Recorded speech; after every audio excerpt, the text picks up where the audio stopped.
जय हिंद दोस्तों, हमारे चैनल में आपका स्वागत है। सबसे पहले लाइक करें, सब्सक्राइब करें और बेल घंटी को दबाएं ताकि पल पल की खबरें आप तक पहुंच पाएँ। दोस्तों देखिए, भगवान के शरण में ही सब कुछ है। जो पत्नी अपने पति को संभोग करने नहीं देती है, वो कान खोल के सुन लो। देखिए, ये दुनिया जो है माया का जाल है और किसी का कोई दोष नहीं है। ये समय समय का दोष होता है। देखिए, पत्नी जो है भगवान कृष्ण भगवान का, वो कृष्ण भगवान में भक्ति में लीन हो गई है और वो कहती है कि हे ईश्वर, हमें अपने पति की बात मानने से इनकार करने पर मजबूर कर देते हैं। वो सत्संग हो गया है और वो पत्नी उसकी बातें नहीं मानती है। तो देखिए, बात ये नहीं है, शादी हुआ समय पर सब कुछ होता है। जो आपका समय था वो हुआ, लेकिन एक पर एक किसी पत्नी का भी धर्म नहीं कहता है कि उसको मना कर दो। अगर पत्नी अपने पति को मना कर देती है तो वो कहाँ जाएगा? इसके बाद अब वो कहाँ जाएगा? या तो वो पराया औरत के साथ जाएगा, या वेश्यालय में जाएगा, या चरित्रहीन हो जाएगा, क्योंकि वो रास्ता भटक जाएगा। वो रास्ता भटक जाएगा और दूसरी तरफ चला जाएगा वो। तो इसलिए पत्नी को अपने भक्ति में उसको भक्ति में लीन, धीरे धीरे उसके भक्ति में लीन कर देना चाहिए। इसके बाद वो ठीक हो जाएगा। वो कामना लेके प्रेम प्रसंग और कामना भाव से वो हमेशा प्रेरित करते हैं आकर अपने पत्नी को। तो उसके लिए आपको अपने सत्य गुरु से दुआ प्रार्थना करना चाहिए और इसको मनाना चाहिए, तब जाके होगा। समय पर हर कुछ अच्छा लगता है। अब देखिए, अगर मना कर दोगे तो या तो पराई औरत के साथ वो चला जाएगा, या वेश्यालय में चला जाएगा, या किसी अलग उसका रास्ता हो जाएगा। तो फिर आप कहाँ जाएंगे? तो देखिए, जब आप शादी किए हैं तो आपको दोनों परिवार को मिलजुल के रहना होगा, अपने बच्चे को देखना होगा, हर बातें समझना पड़ेगा, धर्म को भी देखना है आपको। आप पति परमेश्वर आप कहते हैं, तो पति से बढ़कर, भगवान से बढ़कर पति ही होता है। क्योंकि एक बार की बात है, जो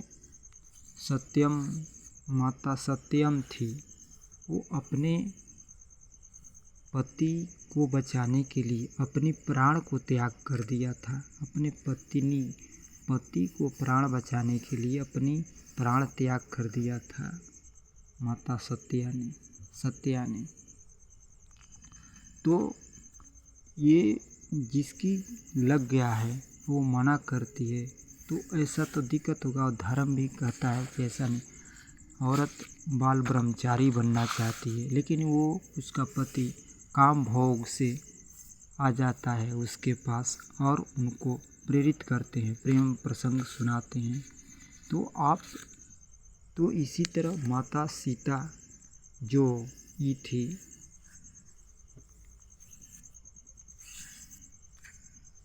जो कृष्ण की पत्नी राधा थी, तो राधा मीराबाई को तो शादी बचपन में ही हो चुका था। बचपन में ही उसके माता पिता भगवान कृष्ण से शादी कर दिए थे। मीराबाई को बचपन में ही उसकी शादी किससे कर दिया था? श्री कृष्ण भगवान से। लेकिन जब वो सयान हो गई तो उसके माता पिता ने उसको भोज राजा से शादी कर दिया, जो राणा के बेटा थे। राणा के जो बेटा थे उससे उनने शादी कर दिया। किसका शादी कर दिया? उसको शादी कर दिया, किससे शादी कर दिया? राणा के बेटे से, भोज राजा से शादी कर दिया। तो मन में ही जो थी मीराबाई, वो तो श्री भगवान कृष्ण को मन से ही मानती थी और उसको मन में अपने पति मान चुकी थी। तो जब उसकी भोज राजा से शादी होती है तो सुहाग रात के दिन हो, जब पति पत्नी एक दिन पहले मिलते हैं सुहाग रात के दिन, तो वो कहती है, राधा कहती है अपने पति से कि आप तो, मेरे पति तो श्री कृष्ण भगवान हैं, मैं उसी को सब कुछ मान चुकी हूँ, लेकिन ये मन की बात हम जानते हैं और कृष्ण जानते हैं, बाकी तो ये दुनिया समाज नहीं जानता है। दुनिया तो यही कहेगा कि आप शादी की हो तो उसी की पत्नी हो, सब कुछ यही कहेगा। तो जो मीराबाई थी तो उसने अपने पति को बोली, ये धर्म के हिसाब से मेरी शादी आपसे हुई है तो आप हमारे पति हुए, लेकिन पूरा समाज, पूरा दुनिया जानता है कि मेरी पत्नी हूँ, मैं आपका पत्नी हूँ क्योंकि शादी करके लाए हो, लेकिन मेरे मन का बात श्री कृष्ण भगवान है। वो मन से बचपन से ही मान चुकी थी राधा कृष्ण को। तो क्या हुआ, तो मीराबाई ने कहा, आप मेरे शरीर, धर्म के हिसाब से मेरा शरीर आपके लिए है, आप अपना पेट का भूख मिटाना चाहते हैं तो आप मिटा सकते हैं, हमारे शरीर आपके लिए हाजिर है। बोली मीराबाई कि मेरा शरीर आपके लिए हाजिर है, अगर आपकी भूख मिट सकती है मेरे शरीर से तो आप मेरे पति हैं, आप भूख मिटा सकते हैं, लेकिन मैं बचपन से ही कृष्ण को मान चुकी हूँ। उनने ऐसी बातें बोली तो धीरे धीरे अपने पति को, भगवान को सत्संग में आप जोड़िए, एकाएक जोड़ेंगे तो दिक्कत होती है, धीरे धीरे धीरे धीरे करके आप लाइए उसको, फिर कृष्ण भगवान को मन में उसको कर दीजिए। जो हम लोग का प्रेम जाल है, मोह माया है, भगवान ने ऐसा ही रच दिया है माया का जाल कि इसको कोई जल्दी छोड़ नहीं सकता है, धीरे धीरे करके छोड़ना पड़ता है और छूट जाता है। इसीलिए दोस्तों, धर्म धीरे धीरे सतगुरु के संग में लाइए, इसके बाद वो ऑटोमेटिक छूट जाएगा।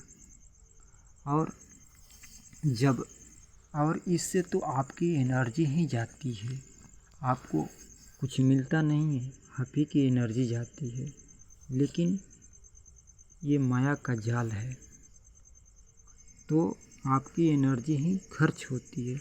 लेकिन अगर ये पेट भरने वाला होता, मीराबाई ने बोला अगर आपको पेट भरने वाला होता तो आप भर लीजिए, लेकिन आपको पेट कभी भरेगा नहीं। पेट अगर बताइए, अगर किसी का पेट भरा है तो नहीं, किसी के पेट भरेगा नहीं, ये एक मन का भ्रम है। और जो दुनिया रीति चलती आ रही है उसी तरह से लोग चलते हैं, और समय समय की बात है, समय पर सब कुछ अच्छा लगता है। इसीलिए श्री भगवान को हमेशा आप प्रेरित रहें और उसी तरह करिए। और जिस तरह तो देखिए माता सती जी ने भी तो अपने पूजा पाठ छोड़कर अपने पति की, देखिए जिस जगह आपके पति का बेइज्जती होता है उस जगह जाना बेकार है और उसकी शिकायत सुनना बेकार है। माता सीता सविता के पास गए थे, लेकिन उसका बेइज्जती हुआ। वहाँ से वो उसकी पत्नी चल गई। चाहे जहाँ पर माँ जो आपका पति का भाव विचार समान ना मिले, वहाँ उसके पत्नी को जाना बेकार है। क्यों ना उसका मायका ही हो। अगर देखिए ये संभोग और जो भी आपका पेट का भूख था, अगर मरने वाला होता तो रावण जो ब्राह्मण था, पंडित था, उसकी स्त्रियां 4 थी। मंदोदरी थी, उसकी स्त्रियां मंदोदरी थी, कितना बढ़िया थी। और वो 4 शादी कर चुका था और भगवान का बड़ा भक्त भी था। उसने हजारों शादियां कर रखा था। अगर वो सबके साथ अपना पेट बुझाने का कोशिश किया भी होगा, तो क्या उसका पेट भर गया? नहीं भरा दोस्तों, नहीं भरा उसका पेट। अगर पेट भरना ही होता तो माता सीता को उठाकर क्यों लेके जाता? जबकि उसके पास श्रीलंका, सोने का ही लंका था उसके पास, फिर भी सीता माता को उठा कर लेके गया। क्यों लेके जाता? जब उसका पेट भरना ही होता तो ये पेट भरने वाला नहीं है दोस्तों। और सीता माता को वो लेके गया, इसके कारण उसको अपनी जान त्यागनी पड़ी। फिर भी वो बहुत भक्तिशाली और भगवान को भी बस में करने वाला रावण था। तो उसी तरह से आप पति का धर्म होता है, उसको बातें मानो और उसको मनाओ। धीरे धीरे सतगुरु संघ के चरणों में अपर्ति कर दीजिए। वो अपने आप मन बदल जाएगा। जिस तरह कछुआ होता है, बाहरी आवाज़ जब उसको दिखता है, जब बाहरी आवाज़ आता है तो क्या करता है कछुआ? बाहरी आवाज़ आता है तो अपनी पैर और मुख को अंदर कर लेता है, वो अंतर्मुखी हो जाता है। और जब उसकी शांत माहौल लगता है तो बाहमुखी हो जाता है। बाहमुखी का मतलब कि पैर और मुंह निकाल देता है। उसी तरह मनुष्य को भी अंतर्मुखी बनना चाहिए, अंतर्मुखी। इसी तरह कहीं कहीं देखे होंगे, जो पत्नी होती है अपने पति को अपने माता पिता चाचा से पिटवाती है, मरवाती है। अरे भाई, ऐसा क्यों गलती करते हो? क्योंकि तुम्हारा पति था, तुम्हारा बाप ने मड़वे में उसका पैर पूजा है, तो क्या ये मतलब होता है उसको हाथ छोड़ने का? नहीं, हाथ छोड़ना गलत बात है, नहीं छोड़ना चाहिए। लेकिन कुछ पत्नियां ऐसी होती है, पति को भी मारने लगती है।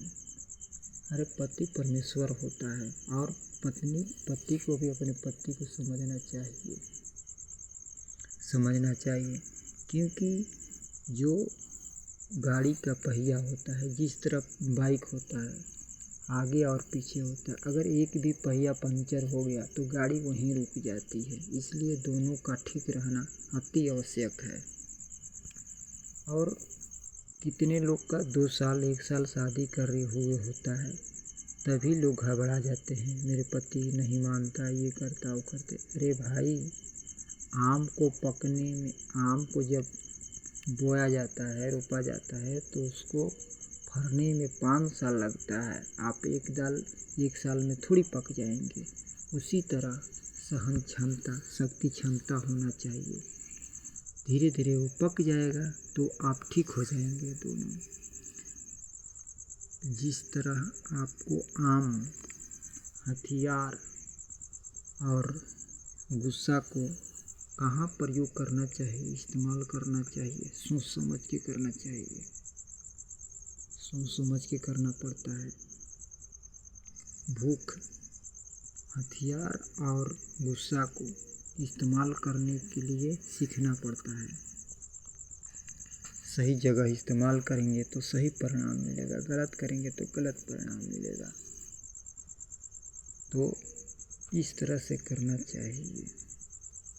आज जो देखिए, जिस मड़वे में पत्नी ने उसका पति का पैर पूजन किया है और लड़कियां जो होती है उसका बाप कन्यादान कर देता है, तो बाप के भी सोचना चाहिए, माता के भी सोचना चाहिए कि जिस समय हम अपने पति को, अपनी बेटी को कन्यादान करते हैं तो उस पर हाथ भी छूना नहीं चाहिए, ये नहीं करना चाहिए। दोनों को समझना चाहिए। लेकिन ऐसा अपवाद होता है और हमारे इंडिया में, भारत में अधिकांशतः लड़कियों का बिगाड़ने में हाथ किसका होता है? सबसे अधिक उसके माता पिता होते हैं। अरे भाई, पति पत्नी में झगड़ा हुआ तो माता पिता को पति की तरफ होना चाहिए, क्योंकि दोनों को मिला के चलना है। तो कहना चाहिए कि जाए दो बेटा, क्या मारते हो, क्या पीटते हो, गलती कर रहे हो, होता है। लड़की को समझाना चाहिए कि पति पत्नी में झगड़ा होता रहता है, उसको कॉम्प्रोमाइज़ करना सीखो, अच्छे से रहो। आम एक दिन में नहीं पक जाता है, आम का पौधा 5 साल लगता है पकने में, तो एक दिन में थोड़ी आप पक जाएंगे। दूसरे घर से आए हो, दूसरे घर में तो पकने में तो कुछ टाइम लगेगा। इसलिए आपको संयम से रहना चाहिए और संयम से काम करना चाहिए। इस तरह से कोई भी फैसला गलत नहीं उठाना है और जल्दीबाजी में नहीं, होशो हवास में फैसला लेना चाहिए। गुस्सा तो नाश होता है और गुस्सा को कंट्रोल करना जिसने सीखा वो समझिए कि अपनी मंजिल पा लेगा।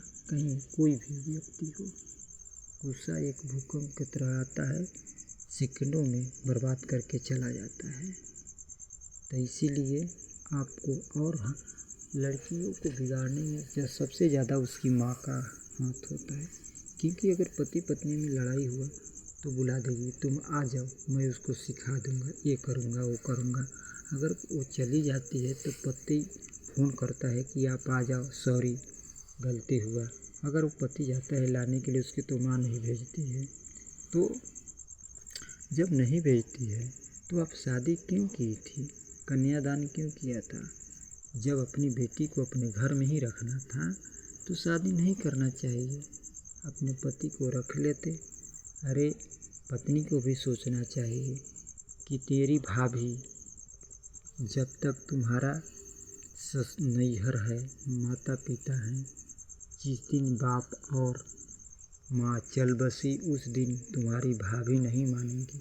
और कितना कहाँ ननद और भाभी रही है, उसी दिन भाभी अगर अपने मायके में 2 दिन 4 दिन 2 महीने रह जाओगे तो वहाँ के लोग ताना मारेंगे कि देखो खा रही है, लड़की का बोझ हो गई है, क्या क्या तरह तरह के ताने मारेंगे।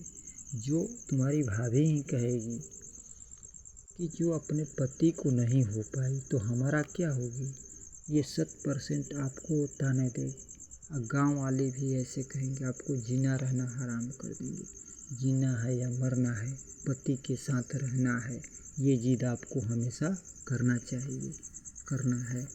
जीना है या मरना है, पति के साथ रहना है, इस तरह से आपको करना चाहिए।